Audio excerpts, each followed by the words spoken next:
Hey, it's me. It's time for another chat, and this week we're talking about motivation. I get asked all the time how I'm able to do what I do, which is often seen as very difficult or even impossible. So let's talk about that word impossible. And impossible stands for I'm not. So impossible is really I'm not possible. So if you're telling yourself I'm not possible, then you're right. You're not going to be able to do it. So the first step is to turn that around. Take out the I'm not part and just say, it's possible. But of course, that's not what most people do. Most people think, oh, I can't do that. I'm not good enough. I'm not beautiful enough. I don't have enough money. And if you start off with that kind of thinking, then yes, you will make it an impossibility. You will prove to yourself that you are not capable of doing it because you've already given up. So the first step is to just decide, yes, it is possible. People do it every day. They can do it, so can I. All I need to do is figure out exactly what they did, what the steps are, and follow them. So when we look at the word impossible, let's take out the I'm not and make it I'm possible. Once you've done that, you've already got one foot on the ladder. You're no longer saying I'm not possible, which means I'm not going to try, or I can't do it, which is self-sabotage. Instead, you're saying yes, it is possible. People do it every day, and I can do it too. When my son was 2 years old, he was obsessed with climbing the stairs. Now we live in a 2-story house, and he would want to go from the bottom stair to the top stair, and he would just keep going up and up and up. And then one day he stopped at the 3rd stair. He looked back at us and he said, I can't do it. It's too high. I can't climb any higher than this. And we said, you already have, you silly sausage. You've climbed 3 stairs. That's amazing.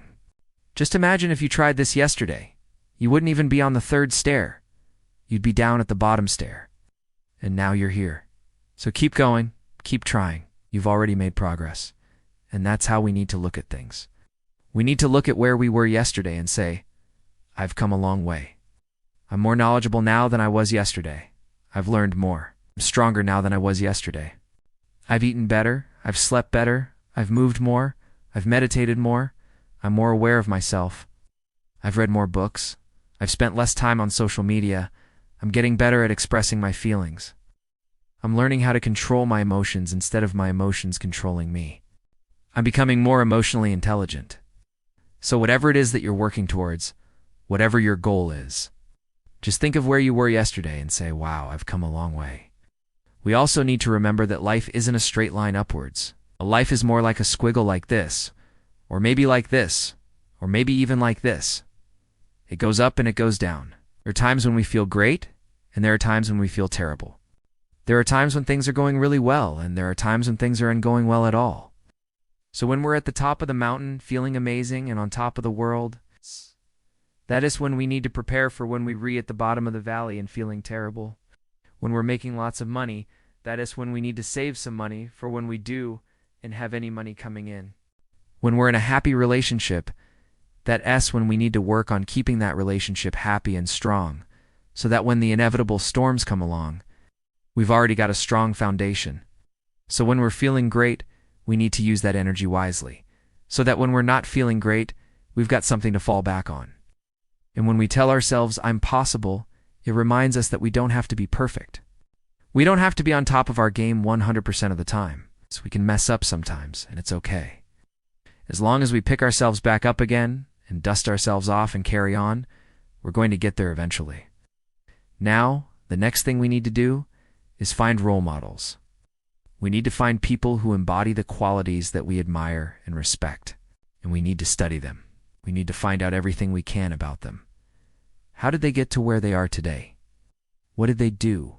What were their struggles? What were their strengths? What were their weaknesses?